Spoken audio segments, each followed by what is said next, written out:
I'm Van. I'm Sori. That's Salt 2. Salt 2. Chip. And Boo. I don't know about Salt 2. I think he looks like a Boo. We need another. We need to do another campaign to. I'm gonna call that guy Booby. Okay. Boo is good. I don't even think people can really see him. Booby is kind of weird. To be honest with you. Why Hey, would Booby Boo-Boo. be? Hey, Boo Boo. Booby be weird. Okay, so a couple things. We've got a couple shirts to give away. Sori secret shirts. Yes. Ta-da! I mean, this is the pregnancy version, so you probably won't want this version. I ordered a bunch of them, and they're all in now. So now's the time to order while they're hot off the press. The Pashar shirts are very close to getting pressed. So you can go to the website, vinandsori.com, and that's where you will be able to place your orders and say whatever size you're looking for. It's free shipping. For now, we're still doing free shipping within the U.S. And overseas, you have to pay $15 for shippings, unfortunately. Oh, I've got $25 per shirt. I've got a contest idea. So we're starting a new channel. Wait, this is Jesse Days right here. This is what Where in the the world Sori is the village? secret shirt looks like on an actual villager. Okay, Okay, so what's the contest? Okay, so we're starting a new channel. So it's half new. Okay, so all the fireside content is getting moved. We're gonna do an update video now, but all the fireside content is getting moved over to a separate channel. So all the fireside content, all the ideas, all the good stuff, that's all gonna go over there, and then this one is just gonna be the regular music channel. There are a couple of reasons. The main reason, honestly, is just the YouTube algorithm. YouTube doesn't know what to do. Yeah. So YouTube's like, just create a new channel, man. Right. And that'll solve the problem. So we're gonna appease the YouTube god. Right. Open another channel. Right. It might make things less confusing too for people. Yeah. I mean, we're gonna do an update video on it. Yeah. But what I wanted, so right now in the top of my head, it's conversations with Vin and Sori. But if somebody can come up with a badass title that is eye-catching and better than that, then we're open to suggestions. We're open for suggestions, and if we take your suggestion, we'll give you a shirt. Ooh! A free signed Sori secret shirt. Signed if you want, babe. Please. What? And then I'm displaying the shirt. And then on the back of the shirt, it says, maybe you're sick because of your secrets. All right. Anyway, Washington is next. By the way, I haven't got any Dear Vin and Sori thingies yet. What? You know we haven't gotten any? Yeah. Oh, so you know how Dear Abby? I don't know, maybe people don't even know what that was. It's too long. It's in 3 minutes. We'll talk about it another time. Ah. You ready? Yep. Okay. Washington is next. MEGADETH. MEGADETH. MEGADETH. That's all. Let's go. And go. Go.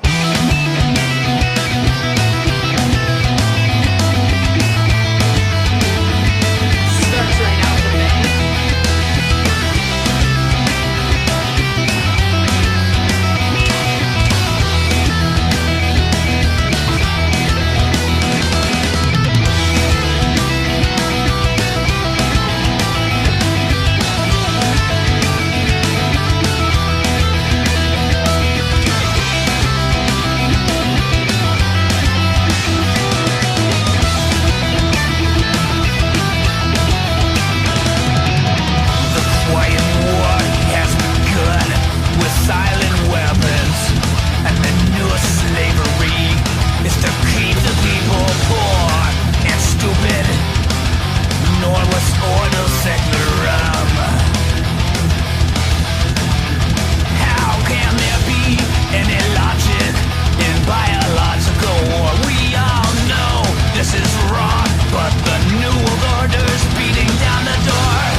Wow. That's, I'm amazed. At what they do? There is a ton of biblical references here, and they're not like entry-level biblical references either. Have they done this in their other songs? Well, he got saved. Oh. So, he became a Christian. So he, there's clear. This is one of those ones where, like, unless you know what the hell he's talking about, you wouldn't have a clue. You would have no clue. Yeah. And I don't even. Did you catch him all? No. I knew that I didn't know that he had become a Christian. So yeah. I was like surprised that he was saying like that they attacked the church dynamics and the family and stuff like that. I was like, that's interesting for a band to sing about. But I didn't realize he had become a Christian. So. Well, well, what's interesting is that I probably disagree with half of what he's saying, Theo. This is premillennial dispensationalist thought here. Okay. So, mixed in with some, Americanism, but. So what was the one that was coming from Washington next? Was that supposed to be the beast, or? Well, it's like the Antichrist figure, that thing, because there's kind of like this idea that America is like the final stronghold for good in the world, and if America falls, then that's what's going to usher in the. End of the world type thing. The new slavery is to keep the people That's so poor. Weird. I never heard that before. Well, I mean. Who says that? Well, if you saw like Left Behind 2, they were all begging the Americans to fight. They're like, please fight, and blah, blah, blah. And then the Americans like fight and kick the Antichrist's ass. Really?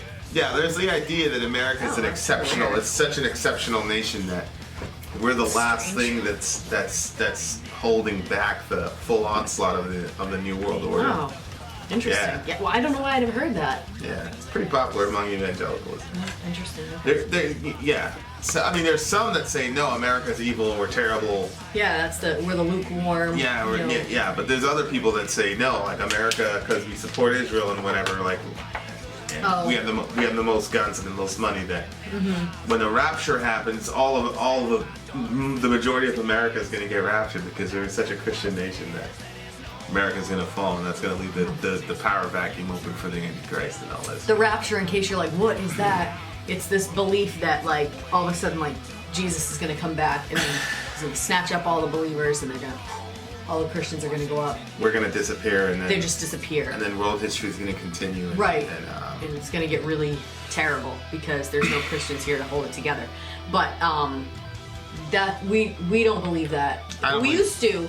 Yeah. We used to believe that, but we view stuff differently now. Yeah, I don't think the Bible presents that.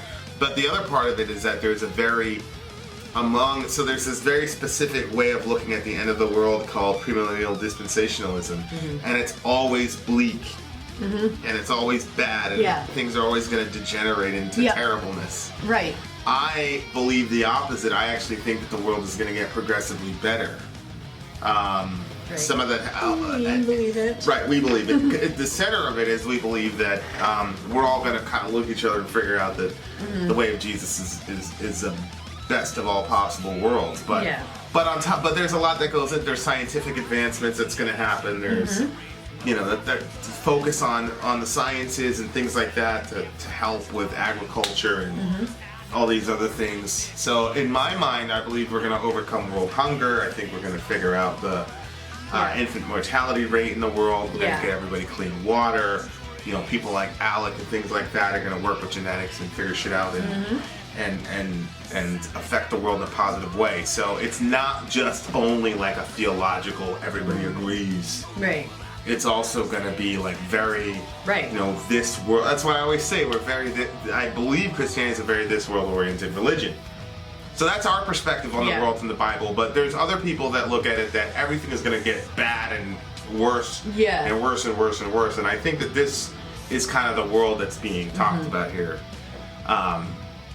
Novus Ordo Secularum is New World Order. What? Well, you always used to hear that. That was like the big thing. Like, what if there's a new world order? It's on the back of your dollar bill. Yeah. It's on the back of your dollar bill. You know, that's got the conspiracy theory that all the elites, the Illuminati, are like trying to create this new world order where they get to, you know, they rule everything. Of course, to me, I'm like, that's not a new world order. It's always been like that. It's always been the rich 1% who've run the world. Like, true. How is that a new world order? Right. How is that a new world order?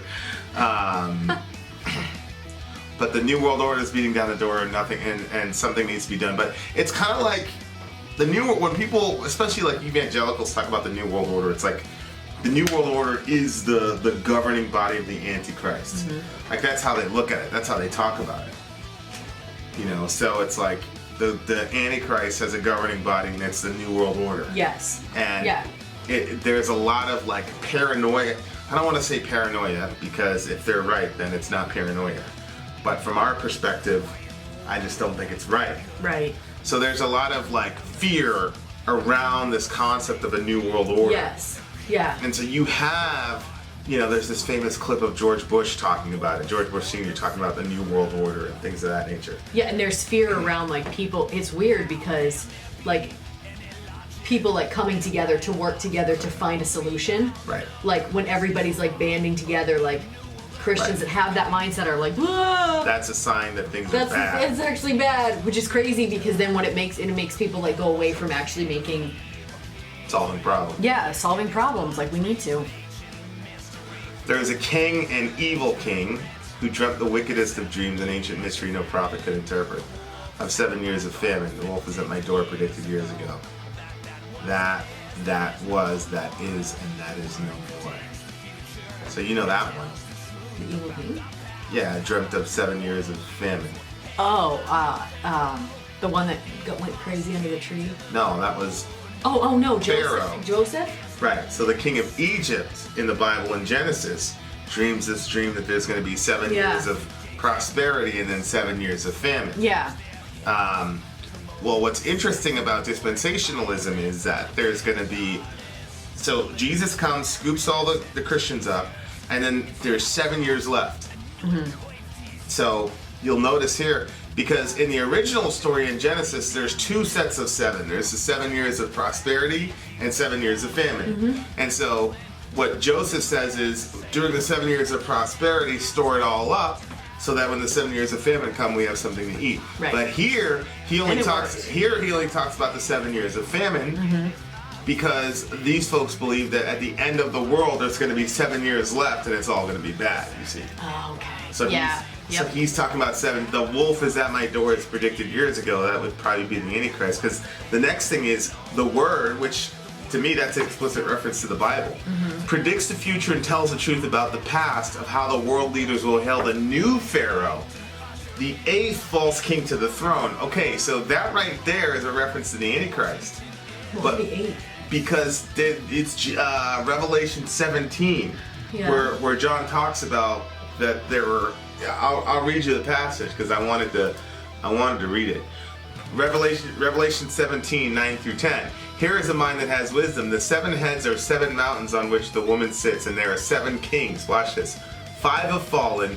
1 is. The other has not yet come, and when he comes, he must remain for a little while. Okay. So the 8th is on his way? Right. So the 8th king is on the way. So... No, that doesn't make sense. It says 7 kings. 5 of them have fallen. 1 is, and the other one is yet to come. That's 7. And when he comes, he must remain a little while. Yeah. I would have thought that one that remains for a little while was the Antichrist. No? Well, yeah. In their perception, yeah. Well, in the song, they're saying the 8th guy. Are we on different pages? We always are. Okay, they talked about 7 people here. 7 kings. 5 of them have fallen.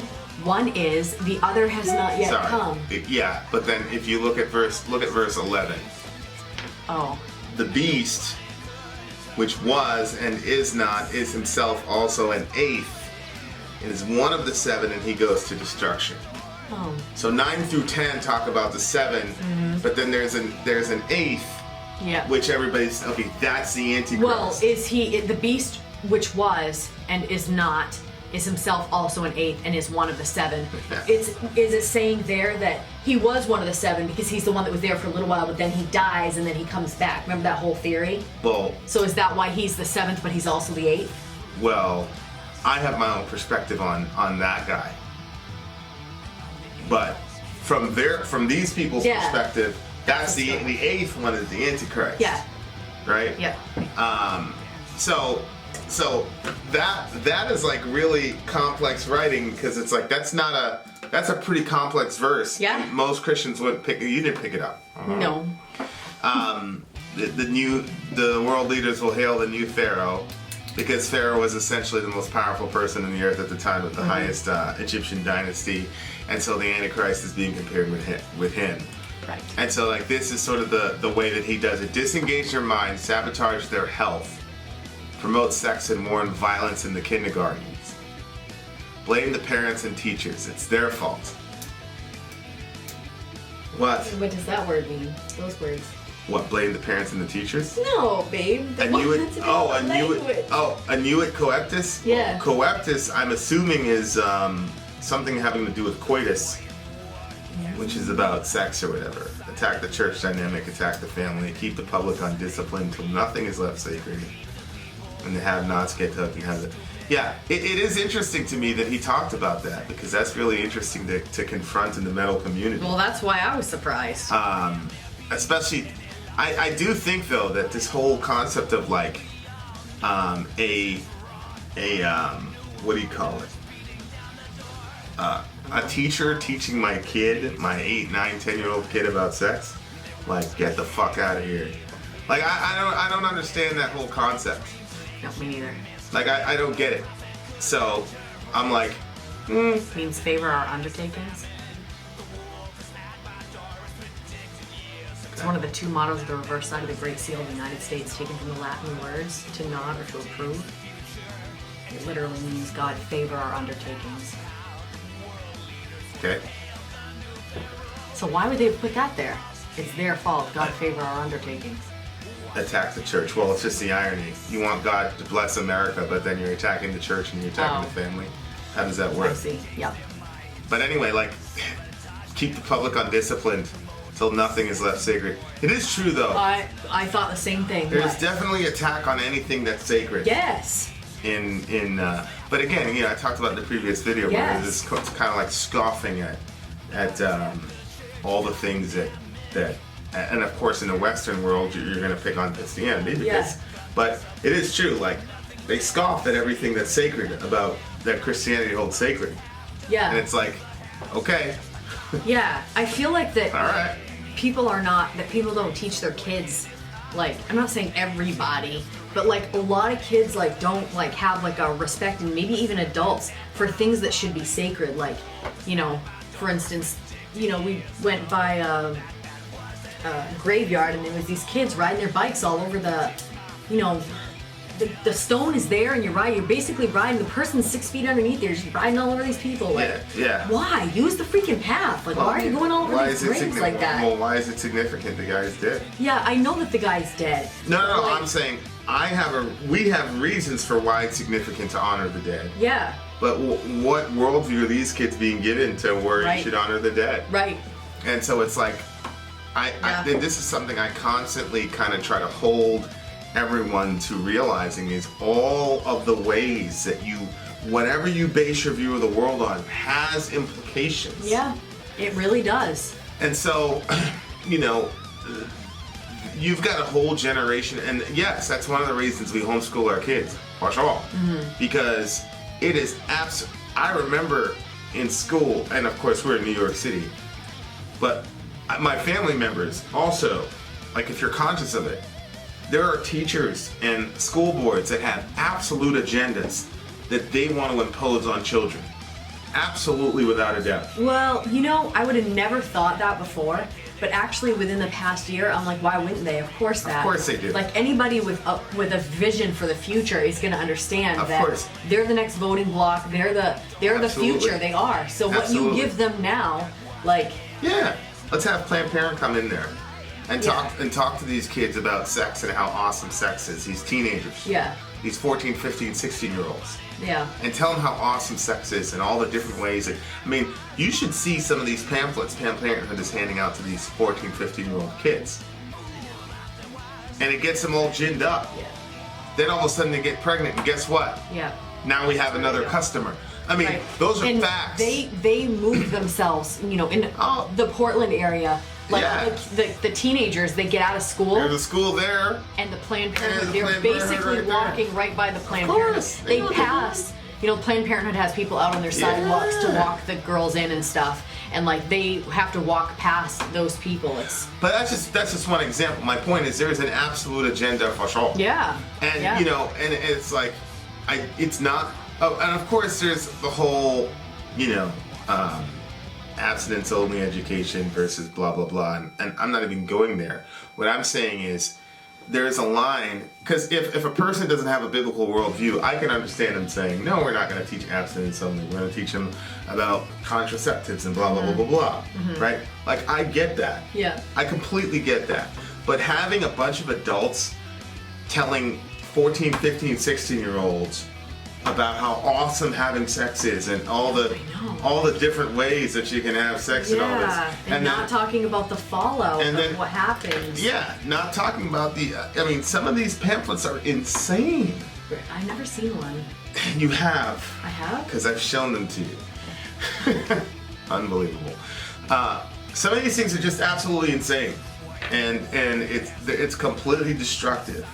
And previous generations understood the existential and transcendental power of what sexuality was, and realized that there are things that kids shouldn't be exposed to.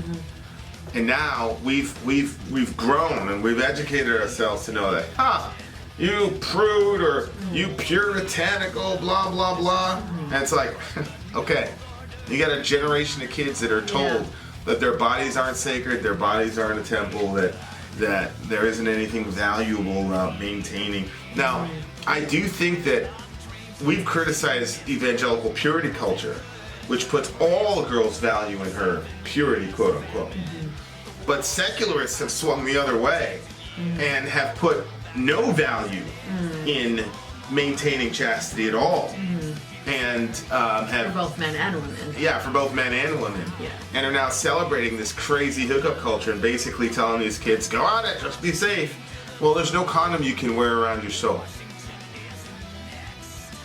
There's nothing that you can do to protect your soul from getting butchered because you've given yourself to 4 or 5 different dudes and now you're on Instagram. There's no condom for that.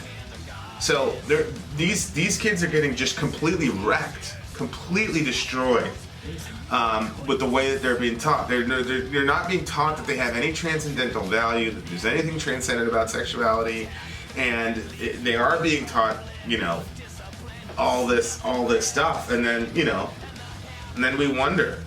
Yeah. I mean. Yeah. When you think about violence, like, in the kindergartens, I don't think kids are being taught violence in kindergartens.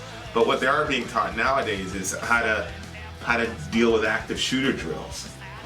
Yeah. I mean, I just think when you combine America's gun history with postmodernism, it creates this type of thing. And that's why you have an inordinate amount of school shootings in America that you would not have in other countries, is because America was founded on people taking up their guns against oppressors. Right? But they were religious. There was a religious overtone to everything. And there were religious assumptions about everything and everybody. And so it kind of like, okay, you could have your gun, but there were certain rules about when to lose you. But when you have a country that's founded on the gun, but you take all that morality out of it, and the transcendent human value out of it, and leave it with guns, hello, what did you think was going to happen? Yeah, that's true. And you can say it's crazy, but what's your theory for why American kids are blowing their friends away while people say, oh, it's a bullying. Well, European kids get bullied too. Yeah, right, yeah.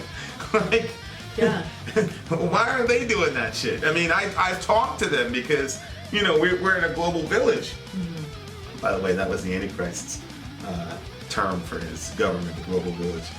But anyway, we're in a global village, so we've got Swedish kids and we've got whatever, and like they tell us about how they've been bullied. They're not going around shooting up a school. No, yeah. So I do think, and there's definitely attack on the church, and there's definitely attack for sure. It happens, and I'm not complaining about it because the scripture says that we're going to be persecuted. And the majority of the attacks in the church in America are not even persecution because we're terrible to our neighbors. We don't love our neighbors, and we don't love our LGBT neighbors, we don't love our Mexican neighbors, we don't love our Muslim neighbors. Yeah. And so 85% of the attacks against us are legitimate.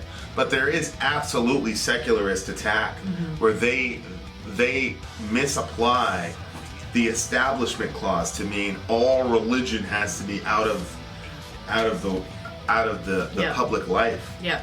Yeah, and it's kind of this idea that they're going to like de-religiousify, America, as if and I've had this conversation and at length with certain members of our community, and they had to admit that that's not what the founding fathers are. Even the guy that coined the term separation of church and state wasn't thinking that. This idea that we're the same people that had a prayer meeting before they wrote the Constitution. The same people that opened the house with a daily prayer wanted wanted God completely out of the public sphere. I think that phrase means what you think it means. Well, look, I think that Jordan Peterson offers atheists and not even atheists, even non-religionists, I think that he offers them a viable third way. Because Peterson says, look, there is a ton, he had this chat on Nietzsche. And Peterson said, look, there is a ton of utility in the Western world that Christianity has brought. And so whether or not, his conclusion is whether or not you believe in it, it carries a ton of utility. And organizing a society as if all these things were true is very helpful. Because Peterson basically said, I haven't found anything that any other set of moral guidelines, independent of Christianity in the Western world, that you can build your society on. Because basically secular humanism is just a Christian ideology without Christian theology. It's like treat your fellow man well. Christianity at least has a reason why you should, in a uniform sense. So anyway, I do think that that's happened.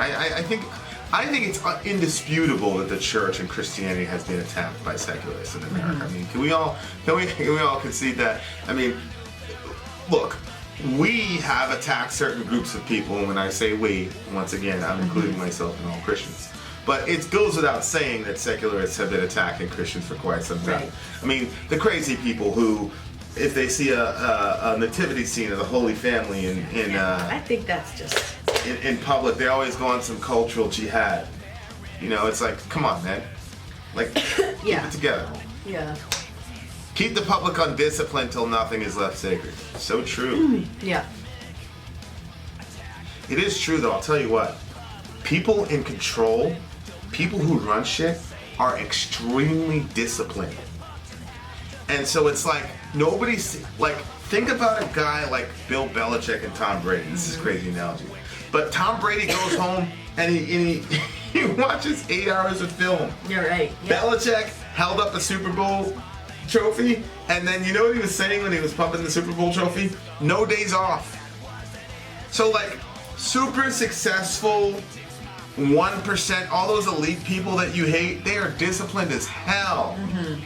But then there's this sort of societal thing where people are being encouraged to be more and more undisciplined, and nobody puts the two together and says, wait a second, all the people in control, the people that are wildly successful are exercising an extreme amount of discipline, but these same people are encouraging a lack of discipline in sexuality, how you use your body, what you put into your body, drugs. These are the people that want drugs all over the place, legalize prostitution, just legalize all the vice you possibly can. Why do you think that is? Because if I am the only organized person in a group of undisciplined people, I mean, it's one of the reasons why our YouTube channel does so well. Some of it is because you're incredibly beautiful. Some of it is because we have a dynamic, but a lot of it is we're incredibly fucking disciplined in a context where people are not disciplined or serious about this shit because they're looking at it like a hobby. Mm-hmm. And that's one of the secrets of people who are in power and control. They're extremely disciplined. People who are not, and then you can control and dominate those people. Yep. And so it's like the lack of discipline and vice and addiction is the way. Because think about it, if you're only 1% of a given population, even if you have money, that's not enough to control human beings. No. But get them addicted to something. Mm-hmm. Get them addicted to something and you've got them. Mm-hmm. And it's like, people aren't making those connections. Right. It's like, you know, okay. All right. So I thought that was just a really crazy line, and I think that discipline is a, when you hear these people pushing for legalizing every form of vice that you possibly can, and of course these are all people are reacting from their postmodern mindset, so they're saying, oh, you're just trying to impose old religious ideology. Yes, because there's a certain logos to it. Mm-hmm. Because the more disciplined you are, the less you're able, the more self-control. What's another term for discipline? Self-control. Right. And the less self-control you have, the more people are able to control you. So we got to be careful about this stuff. You know, we got to be really, really careful about, you know, if there's certain things that have been illegal, maybe there's a reason that they were illegal. Mm-hmm. I had a conversation with somebody who wants to legalize heroin. Like, okay, all right. Yeah, I know. That's a good idea. Look, if I was an evil motherfucker and I was a multi-billionaire, I would say absolutely fucking legalize it. Go for it. Yeah. Go for it. I think though that the people that are involved with heroin and they get caught, like I feel like there should be like a different jail for them though. Like I feel like that there should be a different jail for like addicts and you just go straight to rehab, right? Or, you know, like well, it couldn't just be a rehab that you could just leave. Like I think that you would have to. No, I agree, and I would gladly spend my tax dollars, dip into my wallet to do that shit because I agree. We got people dying over there, but I mean, think about downtown where the opioid epidemic. Mm-hmm. You know, those guys, they're so easy to control. Mm-hmm. You know. So yeah, I thought it was an interesting song. I thought it was a very woke song. Yep. Yes, it was. You know, people think they're woke when they're talking about, you know, racial issues and things like that. Like this to me is more of a crime than the shit we were talking about a couple days ago. But I thought it was pretty woke. I thought it was a little bit pessimistic. Mm-hmm. You know, because I think that all of us are going to figure this shit out and go, wait a second. I truly believe that. But I was amazed at the that is and that is no more. Mm-hmm. I mean, that's basically a quote from Revelation 17 again. Yeah. So it's amazing. It's amazing what he did here, and I could just tell that he converted to Christianity. It's obvious he converted to Christianity here. Yeah. Obvious he converted to Christianity. So there you go. What do you give the song?